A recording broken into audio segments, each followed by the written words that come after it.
Arsikere famous ಆಗಿರುವಂತ ಅಕ್ಕಿ ಉಸ್ಲಿ ಮಾಡಿ ತೋರಿಸ್ತಾ ಇದೀನಿ. ಫಸ್ಟ್ ನೀಟಾಗಿ ಹುರ್ಕೋಬೇಕು, ಇದರಿಂದನೇ ಅಕ್ಕಿ ಉಸ್ಲಿ ತುಂಬಾ ರುಚಿ ಆಗೋದು. ತುಂಬಾ ಹಣ್ಣಾಗಿದ್ರೆ ತುಂಬಾ ರುಚಿ. ಮೆಣಸಿನ್ಕಾಯಿ ಹಾಕೊಂಡಿದೀನಿ. ಓಕೆ, ಈ ತರ ತರಿ ತರಿ ಆಗಿರ್ಬೇಕಣ್ಣ.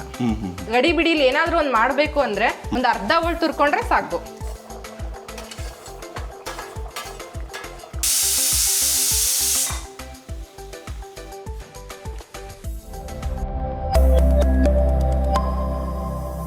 ನಮಸ್ಕಾರ ವೀಕ್ಷಕರೇ, ವಿಶಿಷ್ಟ ರುಚಿ ಯೂಟ್ಯೂಬ್ ವಾಹಿನಿಗೆ ತಮ್ಮೆಲ್ಲರಿಗೂ ಪ್ರೀತಿಯ ಸ್ವಾಗತ.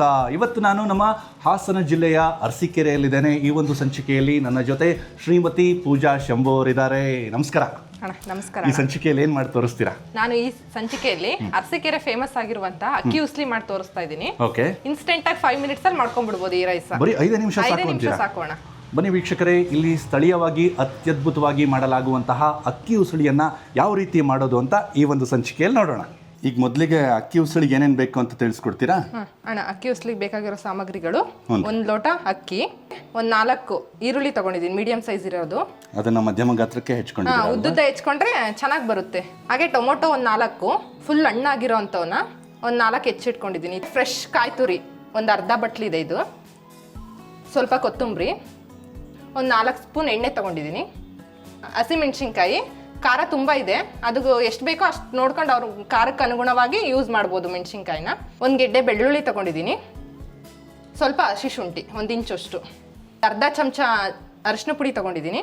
ಹಾಗೆ 1 ಚಮಚ ಸಾಂಬಾರ್ ಪೌಡ್ರು, ಸ್ವಲ್ಪ ಕರಿಬೇವು, ಸ್ವಲ್ಪ ಸಾಸಿವೆ, ಸ್ವಲ್ಪ ಜೀರಿಗೆ, ಸ್ವಲ್ಪ ಶೇಂಗಾ ಬೀಜ, ರುಚಿಗೆ ತಕ್ಕಷ್ಟು ಉಪ್ಪು, ಸ್ವಲ್ಪ ಸಕ್ಕರೆ. ಮೊದಲಿಗೇನು ಅಕ್ಕಿ ಹುರ್ಕೋಬೇಕ್ರಾ? ಅಣ್ಣ, ನಾನು ಈ ಲೋಟದಲ್ಲಿ 1 ಲೋಟ ಅಕ್ಕಿ ತಗೊಂಡಿದ್ದೀನಿ. ಓಕೆ, ಎಲ್ಲದೂ ಅದಕ್ಕೆ ಅನುಗುಣವಾಗಿ ಹಾಕೊಳ್ತೀವಿ. ಅದಕ್ಕೆ ಅನುಗುಣವಾಗಿನೇ. ಹುರಿದೆ ಹಾಗೆ ಮಾಡಿದ್ರೆ ಏನಾಗುತ್ತೆ? ರುಚಿ ಬರಲ್ಲ ಅಣ್ಣ. ಇದ್ರ ಮೇನ್ ಈ ಅಕ್ಕಿ ಉಸ್ಲಿದ್ ಏನಪ್ಪಾ ಅಂದ್ರೆ ಫಸ್ಟ್ ನೀಟಾಗಿ ಹುರ್ಕೋಬೇಕು, ಇದರಿಂದನೇ ಅಕ್ಕಿ ಉಸ್ಲಿ ತುಂಬಾ ರುಚಿ ಆಗೋದು. ಓಕೆ, ಆಮೇಲೆ ತಡಕ್ ಬೇಗ ಬಾಣ್ಲಿಗೆ ಹತ್ಬಿಡುತ್ತೆ ಇದು. ಹಿಂಗ್ ಸ್ವಲ್ಪ ಕೈಯಾಡಿಸ್ತಾನೆ ಇರ್ಬೇಕು ಇವನ್ ಅಕ್ಕಿನ. ಹೌದ್ರಾ? ಅಕ್ಕಿ ಎಲ್ಲ ಫುಲ್ ನೀಟಾಗಿ ಹುರಿದು ಅಂದ್ರೆ ಆ ಸ್ಮೆಲ್ಲೇ ಒಂಥರ ಚೇಂಜ್ ಬರುತ್ತೆ. ಹೌದು, ಫುಲ್ ಸುವಾಸನೆ ಬಂದಂಗ ಆಗುತ್ತೆ ಒಂಥರ. ಏನೋ ಹೌದು, ಈಗ ಆಲ್ರೆಡಿ ಘಮ ಬರ್ತಾ ಇದೆ. ಈಗ ನಿಧಾನಕ್ಕೆ ಒಂದೊಂದೇ ಬೆಳ್ಳಗಾಗ್ತಾ ಇದೆ. ಅಂದ್ರೆ ಬೆಳ್ಳಗಾಗೋ ಹಂತದವರೆಗೂ ಮಾತ್ರ ಹುರ್ಕೋಬೇಕು. ಅಷ್ಟೇ ಅಣ್ಣ. ಅದಾದ್ಮೇಲೆ ಮತ್ತೆ ಕೆಂಪಾಗ್ಬಿಡ್ತವೆ. ಕೆಂಪಾಗ್ಬಿಡುತ್ತೆ. ಆ ಬೆಳ್ಳಗಾಗೋವರೆಗೂ ಹುರ್ಕೊಂಡು ಪ್ರತಿಯೊಂದು ಅಕ್ಕಿನ ಆದ್ವಾ ನೋಡ್ಕೊಂಡು ಆಫ್ ಮಾಡ್ಕೊಂಡ್ಬಿಡ್ಬೇಕು. ಓಕೆ, ಕೆಂಪಗಾಗಕ್ ಬಿಡಬಾರ್ದು. ಈಗ ಆಫ್ ಮಾಡಿದೀನಿ ನಾನು. ಆಫ್ ಮಾಡಿದ್ವಿ. 2 ನಿಮಿಷ ಅಷ್ಟೇ. 2 ನಿಮಿಷ ಅಷ್ಟೇ. ಹೌದು, ನೀವು ಹೇಳ್ದಾಗೆ ಈಗ ಸ್ವಲ್ಪ ಬೆಳ್ಳಗಾಗಿವೆ, ಬಿಳಿ ಬಣ್ಣಕ್ಕೆ ತಿರುಗಿವೆ. ಒಂಥರ ಅಕ್ಕಿ ಬಣ್ಣದಿಂದ ಮಂಡಕ್ಕಿ ಕರೆಕ್ಟ್ ಅಲ್ರಿ? ಮಂಡಕ್ಕಿ ಬಣ್ಣಕ್ಕೆ ಬಂದಿದೆ. ಗೊತ್ತಾಗುತ್ತಣ್ಣ ಚೇಂಜ್. ಮುಂಚೆ ಅಕ್ಕಿ ಯಾವ ತರ ಇದ್ವು, ಇವಾಗ ಏನ್ ಚೇಂಜ್ ಆಗಿದೆ ಅಂತ ಗೊತ್ತಾಗುತ್ತೆ. ಅಲ್ಲಿವರೆಗೂ ಹುರ್ಕೊಂಡ್ರೆ ಸಾಕು. ಓಕೆ, ಇಷ್ಟ ಆದ್ರೆ ಸಾಕು ನಮಗೆ ಇವಾಗ. ಓಕೆ, ಇವನ್ ಬೇರೆ ತಟ್ಟಿಗೆ ತಕ್ಕೊಂತೀನಿ ನಾನು. ಇದನ್ನ ಪಕ್ಕಕ್ಕೆ ಇಟ್ಕೊಂಡ್ಬಿಡ್ತೀರಾ? ಇಟ್ಕೊಂತೀನಿ.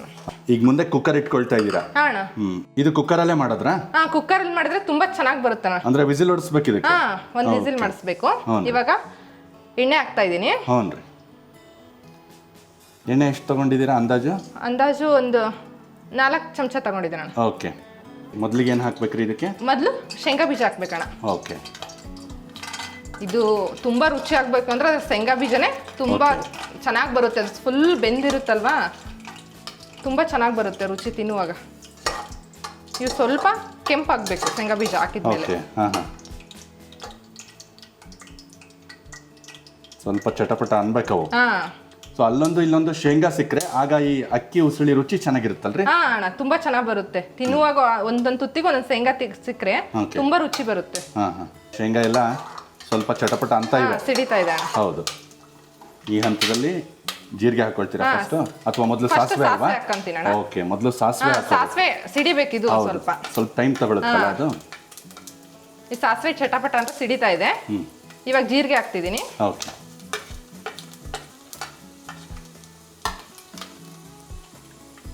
ಇವಾಗ ಕರಿಬೇವು ಹಾಕ್ತಿದ್ದೀನಿ. ಓಕೆ,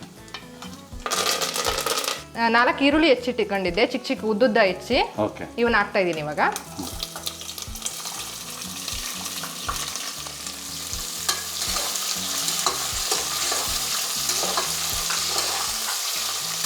ಈರುಳ್ಳಿ ಈ ಥರ ಮಧ್ಯಮ ಗಾತ್ರಕ್ಕೆ ಏನು ಹೆಚ್ಕೊಂಡಿದ್ದೀರಲ್ಲ ದೊಡ್ಡ ದೊಡ್ಡದಾಗಿ, ಅದೇ ಒಳ್ಳೆ ಇದು ಅಲ್ವಾ ಸೂಕ್ತ. ಇವಾಗ ಇದು ನಾವು ಸಕ್ಕರೆ ಉಪ್ಪು ಹಾಕಿ ಬೇಯಿಸ್ತೀವಲ್ಲ, ಇದ್ದು ಚಿಕ್ಕಕ್ಕೆ ಹೆಚ್ಕೊಂಡ್ಬಿಟ್ರೆ ಅವು ಅನ್ನದ ನಡುವೆ ಸಿಗೋದೇ ಇಲ್ಲ ಬಾಯಿಗೆ, ರುಚಿ ಇರಲ್ಲ. ಹಾಗಾಗಿ ಉದ್ದುದ್ದೇ ಹೆಚ್ಚಿದ್ರೆ ಬಾಯಿಗೆ ಸಿಕ್ಕರೆ ತುಂಬಾ ರುಚಿ ಇರುತ್ತೆ. ಇದು ಟೊಮೊಟೊ ತುಂಬಾ ಹಣ್ಣಾಗಿದ್ರೆ ತುಂಬಾ ರುಚಿ. ಓಕೆ, ಹಾಂ ರೀ. ಈಗ ಮುಂದೆ ಇವಾಗಣ ಇದಕ್ಕೂ ರುಚಿಗೆ ಎಷ್ಟು ಅಂತ ಗೊತ್ತಾಗುತ್ತಲ್ವಾ? ಹೌದು. ರುಚಿಗೆ ತಕ್ಕಷ್ಟು ಉಪ್ಪು ಹಾಕ್ಬೇಕು. ಒಂದ್ ಲೋಟಕ್ಕೆ ಎಷ್ಟು ಅಂತ ಗೊತ್ತಿರುತ್ತೆ, ಅವ್ರಿಗೆ ಎಷ್ಟು ರುಚಿಗೆ ಬೇಕೋ ಅಷ್ಟು ಉಪ್ಪು ಹಾಕ್ಬಿಟ್ಟು ನೀವಿಲ್ಲಿ 1-2 ಚಮಚ ಹಾಕೊಂಡಿದ್ದೀರಾ. ಸ್ವಲ್ಪ ಕಲ್ಲುಪ್ಪು ಹಾಕೊಳ್ರಿ ಅಲ್ವಾ? ಕಲ್ಲುಪ್ಪು ಹಾಕಿದ್ರೆ ರುಚಿ ಚೆನ್ನಾಗೆ. ಓಕೆ, ಈಗ ಮುಂದೆ ಸಕ್ಕರೆನ ಒಂದ್ ಅರ್ಧ ಚಮಚ ಹಾಕ್ತಿದ್ದೀನಿ ಅಣ್ಣ. ಹೌದು. ಸಕ್ಕರೆ ಏನಕ್ಕೆ ಹಾಕ್ತಾರೆ ಅಂದ್ರೆ ಟೊಮೊಟೊ ಈರುಳ್ಳಿ ತುಂಬಾ ಕರಗುತ್ತೆ ಬೇಗ, ನೀಟಾಗಿ ಫ್ರೈ ಆಗುತ್ತೆ ಅಂತ. ಈ ಹಂತದಲ್ಲೇ ಉಪ್ಪು ಹಾಕೊಳ್ಳೋದು ಸೂಕ್ತ ಅಲ್ವಾ? ಯಾಕೆಂದ್ರೆ ಈರುಳ್ಳಿ ಆಗಲಿ ಟೊಮೆಟೊ ಆಗಲಿ ಎಲ್ಲ ಬೇಯುತ್ತೆ ಬೇಗ. ಇದು ಮುಂದೆ ಒಂದು ಸ್ವಲ್ಪ ಬೇಯಬೇಕಲ್ರಿ? ಅಣ್ಣ ಸ್ವಲ್ಪ ಇವು ಟೊಮೊಟೊ ಇದಾವಲ್ವಾ, ಇವು ಗಟ್ಟಿ ಇದಾವೆ, ಇವೆಲ್ಲ ಒಂದ್ ಸ್ವಲ್ಪ ಮೆತ್ತಗಾಗುತ್ತೆ. ಸಕ್ಕರೆ ಉಪ್ಪು ಹಾಕಿದೀನಲ್ಲ, ಒಂದ್ ಸ್ವಲ್ಪ ಮೆತ್ತಗಾಗುತ್ತೆ. ಮುಂದೆ ಮಸಾಲೆ ರುಬ್ಕೊಳ್ತಿದ್ದೀರಾ? ಅಣ್ಣ ಸ್ವಲ್ಪ ಇದು ಮೆಣಸಿನ್ಕಾಯಿ ಹಾಕೊಂಡಿದೀನಿ, ಒಂದ್ ಇಂಚು ಶುಂಠಿ ಹಾಕೊಂಡಿದೀನಿ, ಒಂದ್ ಗಡ್ಡೆ ಬೆಳ್ಳುಳ್ಳಿ ತಗೊಂಡಿದ್ನಲ್ಲ ಅದನ್ನ ಹಾಕೊಂಡಿನಿ. ಸ್ವಲ್ಪ ತರಿಯಾಗಿ ರುಬ್ಕೋಬೇಕಿದ್ನ. ನೀರ್ ಹಾಕ್ಬಾರ್ದಣ್ಣ ಹಂಗೆ. ಈ ತರ ತರಿಯಾಗಿರ್ಬೇಕಣ್ಣ. ಓಕೆ, ಜಾಸ್ತಿ ಸಣ್ಣ ಆಗ್ಬಾರ್ದು, ನೀರು ಹಾಕ್ಬಾರ್ದು ಇದಕ್ಕೆ. ಈ ಹಂತದಲ್ಲಿ ಏನು ರುಬ್ಕೊಂಡಿದ್ರಲ್ಲ ಅದನ್ನ ಹಾಕೊಳ್ತಿದ್ದೀರಾ? ಓಕೆ. ಹಸಿಮೆಣಸಿನಕಾಯಿ, ಬೆಳ್ಳುಳ್ಳಿ, ಶುಂಠಿ ಇದರ ಪೇಸ್ಟ್ ಅನ್ನ ಹಾಕೊಂಡಿದ್ದೀರಾ. ಮತ್ತೆ ಅದನ್ನ ತರಿಯಾಗಿ ರುಬ್ಕೊಳ್ಳೋದು ತುಂಬಾ ಮುಖ್ಯ ಅಂತ ಕೂಡ ತಿಳಿಸಿದ್ರಿ. ಇದೆಲ್ಲ ಟೊಮೊಟೊ ಈರುಳ್ಳಿ ಎಲ್ಲ ಮೆತ್ತಗಾಗಿದೆ ಅಣ್ಣ. ಇವಾಗ ಸ್ವಲ್ಪ ಒಂದ್ ಅರ್ಧ ಚಮಚ ಅರಿಶಿನ ಪುಡಿ ತಗೊಂಡಿದ್ದೆ, ಅದನ್ನ ಹಾಕ್ತಾ ಇದ್ದೀನಿ ಇವಾಗ. ಹಾಗೇನೆ ಸಾಂಬಾರ್ ಮಸಾಲ. ಓಕೆ, ಚೂರ್ ಅಲ್ವಾ ಅದು? ಸಾಂಬಾರ್ ಮಸಾಲ ಸ್ವಲ್ಪ ಸಾಕು ಫ್ಲೇವರ್ಗೆ ಅಷ್ಟೇ ಅಣ್ಣ. ಇವಾಗ ಒಂದ್ಸಲ ಮಿಕ್ಸ್ ಮಾಡ್ಕೊಂಡ್ಬಿಟ್ರೆ ನೀವು ಸಾಂಬಾರ್ ಮಸಾಲ ಹಾಕ್ತಿದ್ದ ಹಾಗೆ ಮತ್ತೆ ಹಿಂದಿನ ಸ್ಟೆಪ್ಪಲ್ಲಿ ನೀವು ಬೆಳ್ಳುಳ್ಳಿ ಶುಂಠಿನೂ ಹಾಕಿದ್ರಿ, ಎಲ್ಲಾನು ಬೆರ್ತಿಗೆ ಒಳ್ಳೆ ಘಮ ಕೊಡ್ತಾ ಇದೆ. ಈಗ ಈ ಹಂತದಲ್ಲಿ ನೀರು ಹಾಕೊಳ್ತೀರಾ? ನೀರು ಹಾಕ್ತಾ ಇದೀನಿ ಅಣ್ಣ. ಇದ್ರಲ್ಲಿ 1 ಲೋಟ ಅಕ್ಕಿ ತಗೊಂಡಿದ್ದೆ, ಇದ್ರಲ್ಲಿ 2 ಲೋಟ ನೀರು ಹಾಕ್ತೀನಿ. 2 ಕಪ್ ನೀರು ಹಾಕ್ತೀರಾ? 1ಕ್ಕೆ 2 ಅಂತೆ. ಇದು ಹೇಗೆ ಸ್ವಲ್ಪ ಉದ್ರುದ್ರಾಗೆ ಬರುತ್ತಾ ಅಥವಾ ಅಕ್ಕಿ ಉರ್ದಿರೋದ್ರಿಂದ ತುಂಬಾ ಉದ್ರುದ್ರಾಗಿ ಬರುತ್ತೆ. ಉದ್ರುದ್ರಾಗಿದ್ರೆ ಚೆನ್ನಾಗೇ ಇದು. ನೀವೀಗ ಇಲ್ಲಿ ಅಕ್ಕಿನ ಹುರ್ಕೊಂಡ್ರಿ, ಕೆಲವೊಬ್ರು ಅಕ್ಕಿನ ನೆನೆಸಿಟ್ಟು ಮಾಡ್ತಾರೆ. ಆ ನೆನೆಸಿ ಅಂದ್ರೆ ರೈಸ್ ಬಾತ್ಗಳಿಗೆ, ಆಗ ಕೂಡ ಅದು ಒಂದ್ ಸ್ವಲ್ಪ ಬೇಗ ಚೆನ್ನಾಗಿ ಒಳ್ಳೆ ಸ್ಪಾಂಜಿಯಾಗಿ ಬೇಯುತ್ತೆ, ಅಕ್ಕಿ ಚೆನ್ನಾಗಿ ಬರುತ್ತೆ ಅಂತಾರೆ. ಅಂದ್ರೆ ರೈಸ್ ಬಾತ್ ಆಗುತ್ತೆ ಅಣ್ಣ. ಈ ಟೇಸ್ಟ್ ಈ ಹುರ್ಕೊಂಡು ಮಾಡ್ಕೊಂಡು ತಿಂದು ನೋಡಿದ್ರೆ ಈ ರುಚಿನೇ ಬೇರೆ ಇದು. ಓಕೆ, ಅಥೆಂಟಿಕ್ ಅಕ್ಕಿ ಉಸುಳಿ ಬೇಕು ಅಂತಂದ್ರೆ ಅವರು ಈ ರೀತಿಯ ಏನು ನೀವೇನು ಅಕ್ಕಿ ಹುರ್ಕೊಂಡು ಮಾಡಿದ್ರಲ್ಲ ಈ ರೀತಿ ಮಾಡ್ಕೊಳ್ಳೋದೇ ಸೂಕ್ತ ಅಂತ ಹೇಳ್ತಿದ್ದೀರಾ? ಹೌದಣ್ಣ. ಏನು ಒಂದ್ 5 ನಿಮಿಷದಲ್ಲಿ ಮಾಡ್ಕೊಂಡ್ಬಿಡ್ಬೋದಣ್ಣ. ಜಾಸ್ತಿ ತರಕಾರಿ ಏನು ಹೆಚ್ಚಂಗಿಲ್ಲ. ಏನು ಮುಂಚೆನೆ ನೆನೆ ಹಾಕ್ಬೇಕು, ಅಕ್ಕಿ ನೆನೆ ಹಾಕ್ಬೇಕು, ಬಟಾಣಿ ನೆನೆ ಹಾಕ್ಬೇಕು ಅನ್ನೋದು ಏನಿರಲ್ಲ. Instant recipe. ಇನ್ಸ್ಟೆಂಟ್. ಬೆಳಗ್ಗೆ ಮಕ್ಳನ್ನ ಸ್ಕೂಲಿಗೆ ಕಳ್ಸುವಾಗ ಗಡಿ ಬಿಡಿಲಿ ಏನಾದ್ರೂ ಒಂದ್ ಮಾಡ್ಬೇಕು ಅಂದ್ರೆ ಬೆಳಗ್ಗೆ ಟಿಫನಿಗೆ ಆಗಿರ್ಬೋದು, ಊಟ ಯಾವ ಟೈಮಲ್ಲಿ ತಿಂದ್ರು ಬಿಸಿದು ತುಂಬಾ ಚೆನ್ನಾಗಿರುತ್ತೆ. ಹೌದು. ಇದು ಮುಂದೆ ಕುದಿ ಬರ್ಬೇಕಾ? ಈಗ ಕುದಿ ಬರ್ಬೇಕು. ಇವಾಗ ಮುಚ್ಚಿಬಿಡೋಣ ಅಣ್ಣ ಒಂದ್ ಸ್ವಲ್ಪ. ಮುಚ್ಚೋದ್ರಿಂದ ಬೇಗ ಕುದಿಯುತ್ತೆ ನೀರು. ಇವಾಗ ನೀರು ಕುದೀತಾ ಇದೆ ಅಣ್ಣ. ಈ ಪ್ಲೇಟ್ ತೆಗ್ದ್ಬಿಡೋಣ. ಎಷ್ಟು ಚೆನ್ನಾಗಿ ಕುದೀತಾ ಇದೆ ನೋಡಿ. ಕಾಯಿ ಹಾಕ್ಬೇಕಣ್ಣ. ಕಾಯಿ ತುರಿ ಎಷ್ಟೊಂದು ಅರ್ಧ ಬಟ್ಲಷ್ಟು? ಅರ್ಧ ಬಟ್ಲಷ್ಟು ಇದೆ. ಒಂದು ಅರ್ಧ ಹೋಳು ತುರ್ಕೊಂಡ್ರೆ ಸಾಕು. ಅರಸೀಕೆರೆ, ತಿಪ್ಟೂರು ಈ ಭಾಗ ಮೊದಲೇ ತೆಂಗಿನಕಾಯಿಗೆ ಕಲ್ಪತರುನಾಡು ಅಂತ ಹೇಳ್ತಾರೆ ಇದನ್ನ. ನಾವ್ ಏನೇ ಅಡ್ಗೆ ಮಾಡಿದ್ರು ಕಾಯಿ ಇಲ್ದಂಗ್ ಮಾಡಲ್ಲ ಅಣ್ಣ. ಪ್ರತಿಯೊಂದಕ್ಕೂ ಕಾಯಿ ಯೂಸ್ ಮಾಡೇ ಮಾಡ್ತೀವಿ. ನಮ್ಮ ರಾಜ್ಯದ ಕೊಬ್ಬರಿ ಬಟ್ಲು ಅಂತಾನೆ ಕರಿಬಹುದೇನೋ. ಈಗ ಬೆಳಗಾವಿ ಅಥವಾ ಮಂಡ್ಯನ ಏನು ಶುಗರ್ ಬೌಲ್ ಅಂತ ಕರೀತಾರೆ. ನಾನು ಅರಸೀಕೆರೆನ ಕೊಕೊನಟ್ ಬೌಲ್ ಅಂತ ಕರೆಯೋದಕ್ಕೆ ಇಷ್ಟಪಡ್ತೀನಿ. ಹೌದ್ರಿ ಅಷ್ಟೇ. ಎಲ್ರೂ ಮನೆಯಲ್ಲೂ ಕಾಯಿ ಬೇಕೇ ಬೇಕು. ನಮ್ಮೆಲ್ರಿಗೂ ಕಾಯನ್ನ ಒದಗಿಸುವಂತಹ ನಾಡಿದು. ನಾವು ಈ ನಾಡಿನ ಬಗ್ಗೆ, ಅರಸೀಕೆರೆ ಬಗ್ಗೆ ಹೆಮ್ಮೆ ಪಡಬೇಕು. ಇಲ್ಲಿಯ ಸ್ಥಳೀಯ ಪಾರಂಪರಿಕ ಆಹಾರ ಇದು ಅಕ್ಕಿ ಉಸುಳಿ. ಹೀಗೆ ಅಕ್ಕಿ ಉಸುಳಿ ಆಗಲಿ ಅಥವಾ ಬೇರೆ ಯಾವುದೇ ಆಗಲಿ ಎಲ್ಲದಕ್ಕೂ ಇವರು ಒಣಕೊಬ್ಬರಿ ಆಗಲಿ ಅಥವಾ ಹಸಿ ಕೊಬ್ಬರಿಯನ್ನ ಬಳಸ್ತಾರೆ. ಅದಕ್ಕೆ ಇಲ್ಲಿನ ಜನ ತುಂಬಾ ಗಟ್ಟಿ. ಹೆಲ್ತಿಗೆ ತುಂಬಾ ಒಳ್ಳೇದಣ್ಣ ಕಾಯಿ ಯೂಸ್ ಮಾಡೋದ್ರಿಂದ. ಹೌದು. ಇವಾಗ ಕುದೀತಾ ಇದೆ ಅಣ್ಣ ಇದು. ಹ್ಞೂ ರೀ. ಇದಕ್ಕೆ ಇವಾಗ ಅಕ್ಕಿ ಅವಾಗಲೇ ಹುರ್ಕೊಂಡು ತಕ್ಕೊಂಡಿದ್ನಲ್ಲ ಹೌದು, ಅಕ್ಕಿನ, ಈಗ ಅಕ್ಕಿನ ಹಾಕ್ಬಿಡೋಣ. ಹಾಕೋದ್ರ ಈಗ?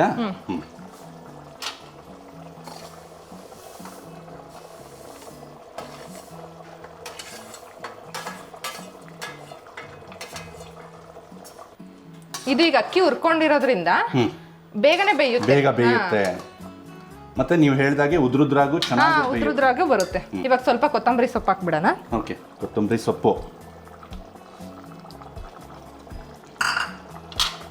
ನಮ್ಮ ಅರಸೀಕೆರೆ ಸೈಡ್ ಇದನ್ನ ಸಾಂಬಾರ್ ಸೊಪ್ಪು ಅಂತಾರೆ. ಹೌದು.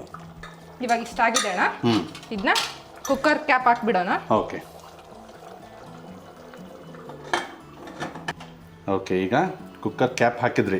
ಸೊ ಎಷ್ಟು ವಿಸಿಲ್? ಒಂದ್ ವಿಸಿಲ್ ಸಾಕೋಣ, ಉರ್ದಿರೋದ್ರಿಂದ ಬೇಗ ಆಗುತ್ತೆ. ಒಂದೇ ವಿಸಿಲ್ ಸಾಕು? ಒಂದೇ ವಿಸಿಲ್ ಸಾಕು. ಓಕೆ, 5 ಮಿನಿಟ್ಸ್ ಅಲ್ಲಿ ಕಂಪ್ಲೀಟ್ ಆಗ್ಬಿಡುತ್ತೆ ರೈಸ್, ಬೇಗ ಬೇಗ ಮಾಡ್ಕೊಂಡ್ಬಿಟ್ಟು. Okay okay. ಸೊ ಫ್ಲೇಮ್ ಏನು ಇಟ್ಕೊಂಡಿದ್ದೀರಾ ಇದಕ್ಕೆ? ಹೈಯೇ ಇಟ್ಕೊಂಡಿದ್ದೇನೆ ಅಣ್ಣ. High flame? ಓಕೆ. ಮೀಡಿಯಂ ಇಟ್ಕೊಂಡ್ರೆ ಮೆತ್ತಗಾಗುತ್ತೆ ಅನ್ನ. ಬೇಗ ಹೈ ಫ್ಲೇಮ್ ಇಟ್ಕೊಂಡು ಒಂದು ವಿಸಿಲ್ ಮಾಡಿಸ್ಬಿಟ್ರೆ ಸಾಕು. ಓಕೆ. ಸೊ ಒಂದು ವಿಸಿಲ್ ಆಯ್ತು, ಇವಾಗ ಆಫ್ ಮಾಡ್ತಿದ್ದೀನಿ ಅಣ್ಣ. ಓಕೆ, ಆಫ್ ಮಾಡ್ಬಿಡ್ತೀರಾ? ಇದನ್ನ ಕೂಲ್ ಆಗೋದಕ್ಕೆ ಬಿಡ್ತೀರಾ ಈಗ? ಒಂದು 5 ನಿಮಿಷ ಅಣ್ಣ, ವಿಸಿಲ್ ಫುಲ್ ಹೋಗ್ಬೇಕು. ಇವಾಗ ಕುಕ್ಕರ್ ಚೆನ್ನಾಗಿ ಕೂಲ್ ಆಗಿದೆ. ಇವಾಗ ಓಪನ್ ಮಾಡ್ತೀನಿ ಅಣ್ಣ. ಓಕೆ.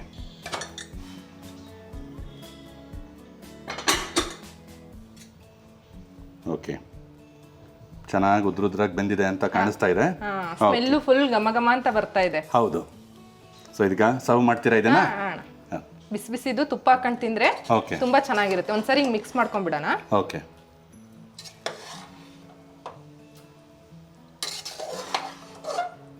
ನೋಡ್ಲಿಕ್ಕೂ ಚೆನ್ನಾಗಿದೆ, ರುಚಿನೂ ತುಂಬಾ ರುಚಿಯಾಗಿರುತ್ತೆ. ಹೌದು, ಹಾಗೆ ಬೇಗನೂ ಮಾಡ್ಕೋಬಹುದು. ಹೌದು. ಒಳ್ಳೆ ಬಾಸುಮತಿ ಅಕ್ಕಿ ಬಳಸಿದಿರೇನೋ ಅನ್ನೋ ಹಾಗೆ ಎಷ್ಟು ಚೆನ್ನಾಗಿ ದೊಡ್ಡ ದೊಡ್ಡದಾಗಿ ಹುರಿದಿರೋದ್ರಿಂದ. ಹೌದು, ಅಕ್ಕಿ ಚೆನ್ನಾಗಿ ಅರಳಿದೆ ಅದು.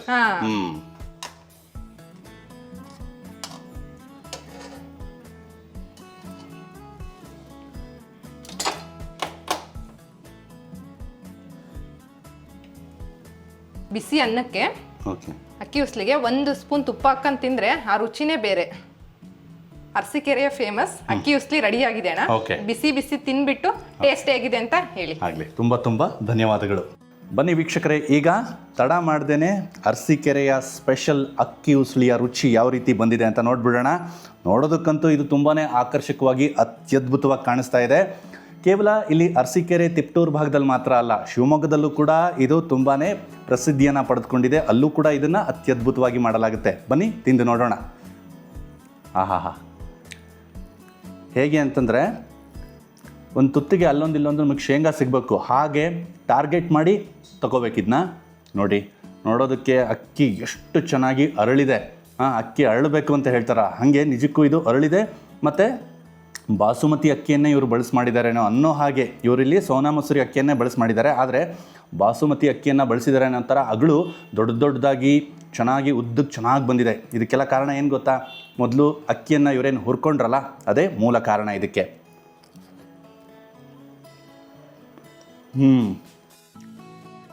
ಹಣ್ಣಾಗಿರುವಂತಹ ಟೊಮೆಟೊನೇ ಬಳಸೋದು ಮುಖ್ಯ ಅಂತ ಹೇಳಿದರು.